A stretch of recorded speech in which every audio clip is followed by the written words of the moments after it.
The cultivation of mindfulness, of moment-to-moment, non-judgmental awareness, is really, it sounds very simple, but it's actually just about the hardest work in the world for human beings, because we get so caught up in our conditioned states of mind. And when we begin to cultivate awareness, it's really important to bring a certain attitudinal approach to it, so that we're not trying to force anything to happen or sit in a kind of rigid posture or attain some special state that will, that we sort of think, that's what it is, I'll be enlightened, or I'll just be permanently wise, or I'll be this, or I'll be that. The problem isn't actually with the enlightenment or the permanently wise or anything like that. The problem is with the personal pronouns, I, me, and mine. And they are very, very problematic, because who we think we are and who we actually are very different. And there's a huge separation. Who we think we are is very, very small compared to who we actually are. And so when we are cultivating mindfulness in MBSR or with people, we encourage a certain kind of attitude that's brought to the formal and informal practices that you can keep in mind through your daily life as well. And these attitudes, there are 7 of them that I put in Full Catastrophe Living when I was writing it, because it really felt like if you start to cultivate acceptance, if you start to cultivate non-striving, if you start to cultivate letting go or letting be, if you start to cultivate trust and patience, that these qualities can be cultivated in everyday life, with your children, with your parents, with your partner or spouse, with your colleagues at work. And so it's a way of reinforcing and deepening the actual formal and informal meditation practices.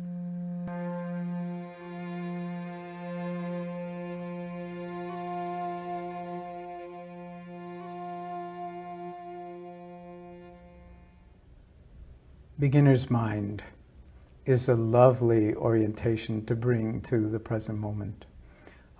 This moment is always fresh, always new. We've never been in this one before.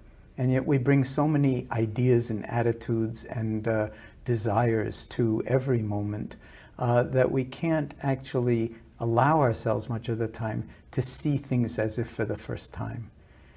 Imagine bringing awareness to your children with beginner's mind, so that you actually see them not through your lenses of ideas and opinions about your children, but fresh, the miracle of them, the amazing nature of them. So this is something that we could bring to any moment. It has the virtue of, sometimes we're so expert that our minds are just full of, our expertise, but it leaves us without any realm for novelty or new possibilities. In the mind of the expert, they say there are very few possibilities, but in the beginner's mind, there are infinite possibilities, because we come to it fresh. So it's a kind of a discipline to try to bring beginner's mind to every aspect of your life, and not be so stuck in our ideas and opinions about how much we like this or don't like that, or what the outcome of a particular situation might be. And when we come to things with this freshness, it actually, again, has tremendous transformative qualities associated with it. And when you bring it to other people, and you're open and spacious with them, and don't insist that they be the way they were half an hour ago or 2 years ago or whatever it is, they feel seen and recognized and met in a way that they might not otherwise experience. That benefits them, and it also benefits us.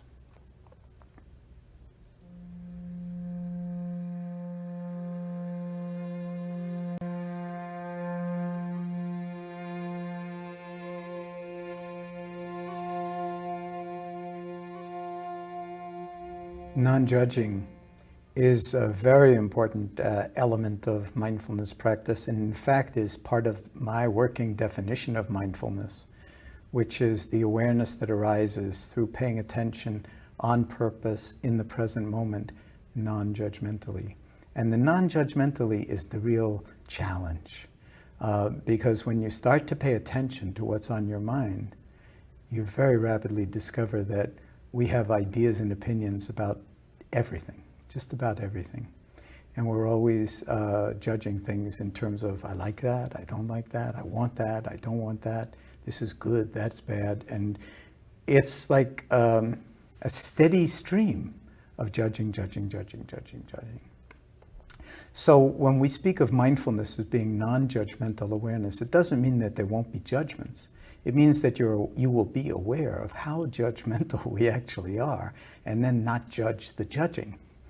And when we relate to it in that kind of a way, then we begin to see that our judging is very often black and white. It's either this or that, good or bad, like, dislike, want, don't want.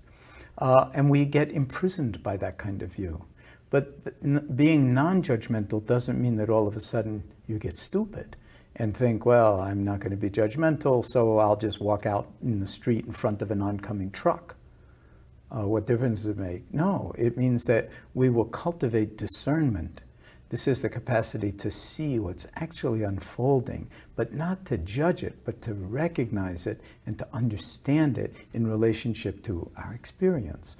So when we speak about non-judgmental awareness, that's what we're talking about. We're talking about a very fine degree of discernment, of clarity, of wisdom, of understanding the interconnections between things, and at the same time, noticing the tendency to judge quite quickly, like, don't like, want, don't want, and to recognize that that actually creates a kind of veil or a filter in front of our eyes that doesn't allow us to see things as they are, but to only see them through the lenses of our own ideas and opinions and likes and dislikes, which is practically blinding to us. So this is a wonderful discipline, the cultivation of awareness of judging and the cultivation of being gently non-judgmental, or not judging the judging that we do discover in ourselves. And over days, weeks, months, and years, we can begin to actually find a way to navigate through our judging in such a way that it no longer dominates our lives in quite the same way. And we recognize when it comes up that it's actually, in some sense, toxic. And the more we challenge it, and the more we rest in discernment and in pure awareness, the more we can live life authentically in the present moment without getting caught by our own habits of mind, unhealthy, if you will, habits of mind.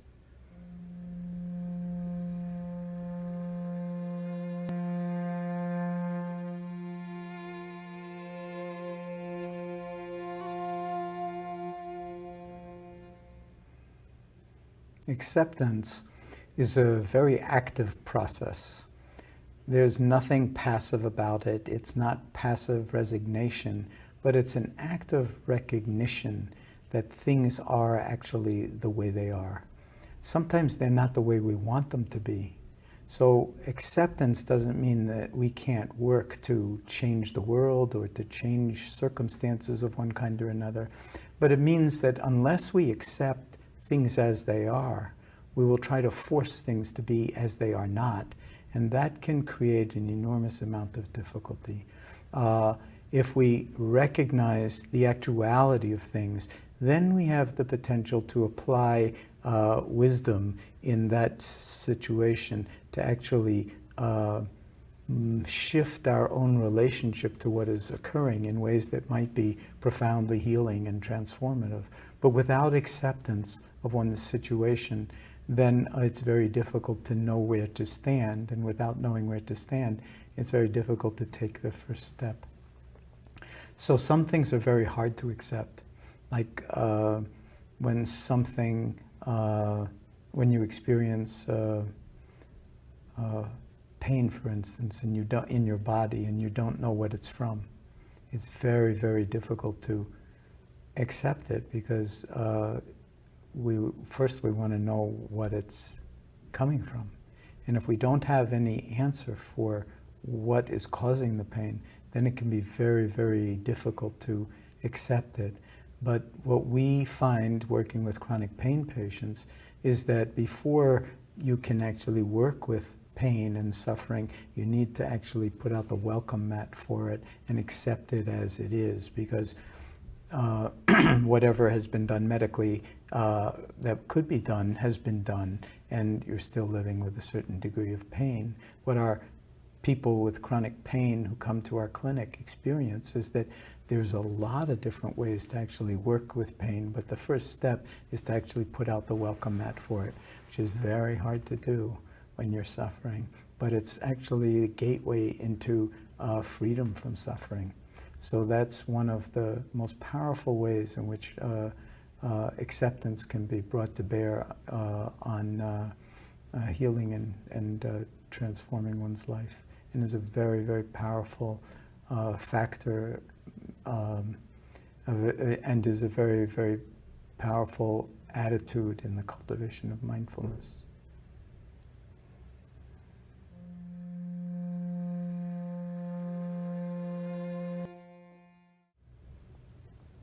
Letting go, we could think of as the opposite of clinging or grasping. There's a certain way in which when we want something, we grasp it, we cling to it, even if it's an idea. And very often we get very fixated in that kind of a way. Letting go is reminding us that it's possible to actually not get involved in grasping and clinging to what we want and trying to push away what it is that we don't want. Because it's inevitable that things will arise that are unpleasant, and we'll want to push those away, and that other things will arise and they'll be pleasant. We'll want to hold on to them. So letting go really means letting be. It means allowing things to be as they are, and not be too caught up in having to have them be a certain way when the evidence is they already are not that way. So therefore not forcing. It of course goes with not striving as well, allowing things to be as they are.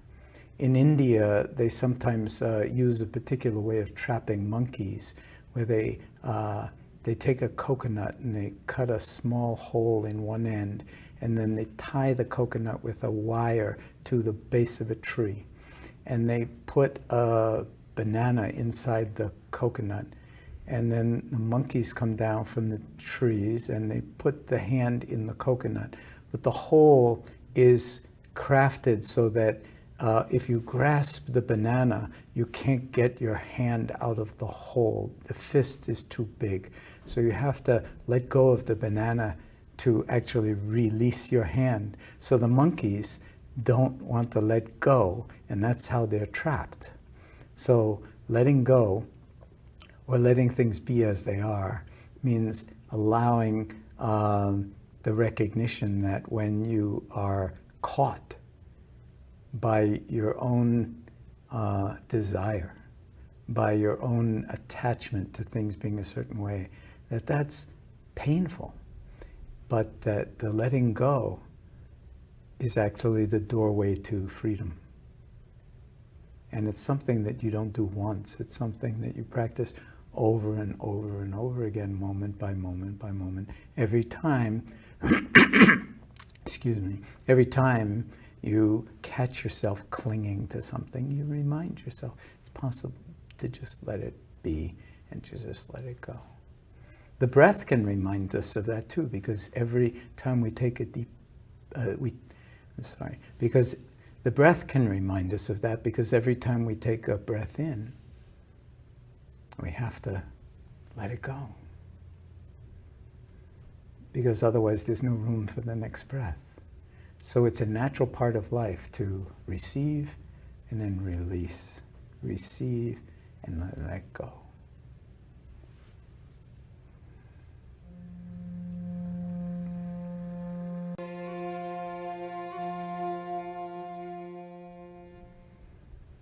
Trust is a wonderful attitude to cultivate because there are so many different aspects of our lives that we're kind of strangers to. And as we cultivate intimacy with ourselves, we also cultivate a deep sense of trustworthiness and trust. And a good place to start is with ourselves and with our body.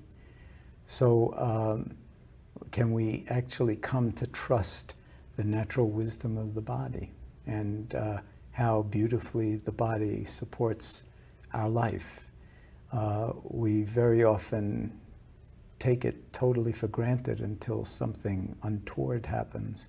But noticing that, you know, in general, we can trust that the breath will take care of itself. Luckily, because if we had to worry about the breath, we would die a long time ago. So we trust that the breath comes in. We trust that the breath goes out. We trust that the ears can actually hear. We trust that the eyes will actually see. We trust that our organs take care of all of the metabolism and biology of being alive. There's a wisdom to the body that can remind us that we ourselves are trustworthy. And if there are so many beautiful things and so complex that are unfolding so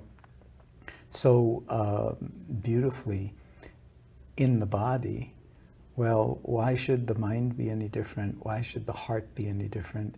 So the more we can learn to bring trust to ourselves, the more we can actually learn to bring trust to our relationships and to other people and to nature and to the various challenges that we face in life, so that we can actually reside in our own confidence in our own ability to meet whatever comes towards us in ways that can be effective. It's all based on trusting ourselves, and that's something that can be cultivated by practice. So every time we don't trust ourselves, we can bring awareness to it and remind ourselves that maybe this is a good opportunity to shift from really feeling like we're not able to trust something to actually trusting it when it's in ourselves. When it involves other people, it gets a little bit more complicated because you don't want to trust naively, but other wisdom factors will help us to take care of that.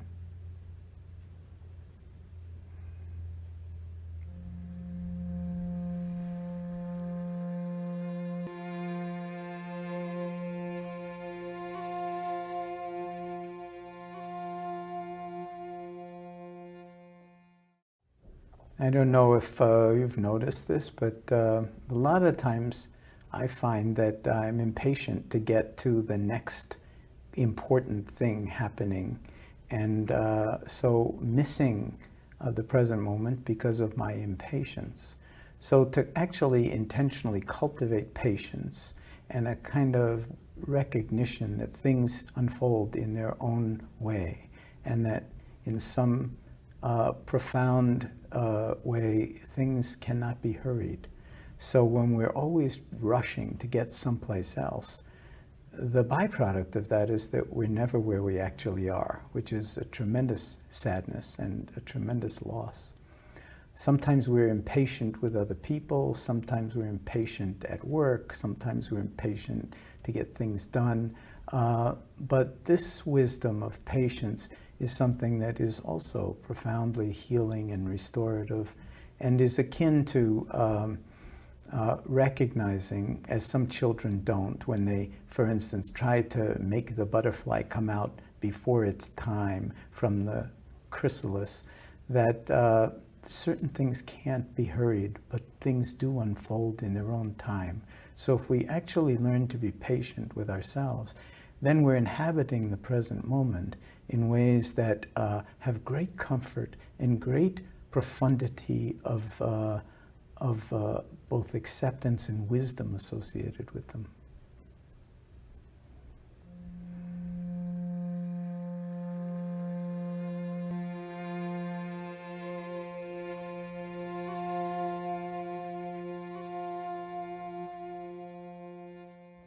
In the cultivation of meditative awareness or mindful awareness, we take the unusual position for Westerners to actually not try to get anywhere else. This is what we call non-striving or even non-doing, to actually allow things to be held in awareness without having to operate on them, without having to make anything happen or try to experience some special state of either relaxation or well-being or anything, but to simply be with the unfolding of life from moment to moment without any agenda whatsoever. It turns out this is tremendously healing, tremendously restorative for us too, because we have so many agendas and we're always on the way to some better moment in the future or trying to escape from something in the past. But to actually be in a place where we're practicing non-striving and non-doing, where we just let things be as they are, is, as I said, tremendously nurturing and healing. Not easy to do because we have so many different, so many different items on our to-do list. So the longer your to-do list, the longer we should give ourselves some time to practice non-doing altogether and non-striving, realizing that whatever is already here is good enough. Even if it's not pleasant in this moment, it's enough. And we don't need to try to escape from it or fix it or make anything happen. It's a tremendous discipline, a tremendous attitude to bring to life. And it doesn't mean you won't get things done. On the contrary, it means that whatever doing you do will wind up coming out of being, and therefore much greater wisdom and much greater appropriateness to the situation.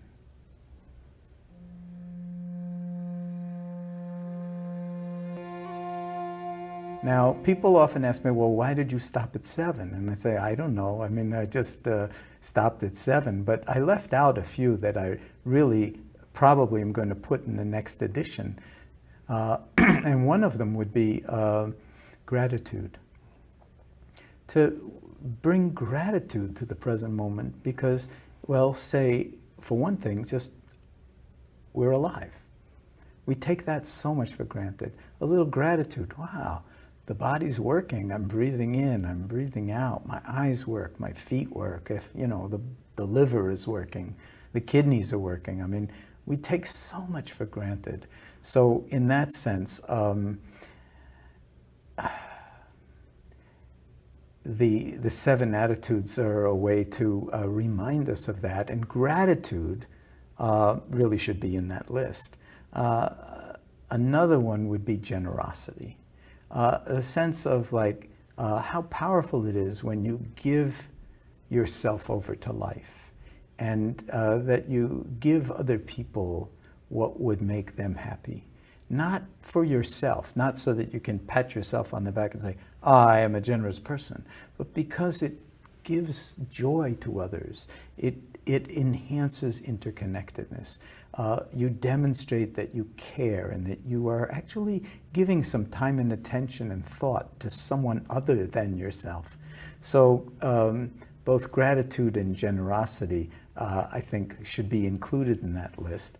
I could go on, but I think that 9 would be enough. It's hard to keep more than 9 things in mind at any one time. And of course, they're all completely interconnected, so you don't have to actually remember any of it. If you are practicing non-striving, then everything else is embedded in that. Acceptance is embedded in acceptance is embedded in that. Generosity is embedded in that.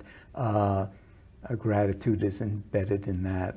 Trust is embedded in that, and so forth. So any one of these attitudes is a door into all of them, and that's why they really are forming, in some sense, just different ways of understanding what mindfulness is really about.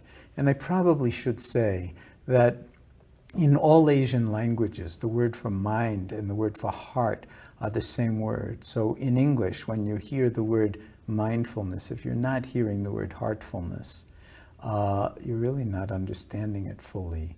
And so those attitudes are really part of the heartfulness element of it. whether it's seeing things as they actually are. The most profound thing you can see is the interconnectedness of all things. As soon as you see that, then emotions like anger, for instance, are very different because, or fear for that matter, are really transformed in some way because of our interconnectedness. So it's a way of seeing other people as they really are and not necessarily seeing them as threats, and then being able to find some domain of commonality that comes out of the heart, that comes out of the head, that comes out of the body, that comes out of life as one completely integrated whole.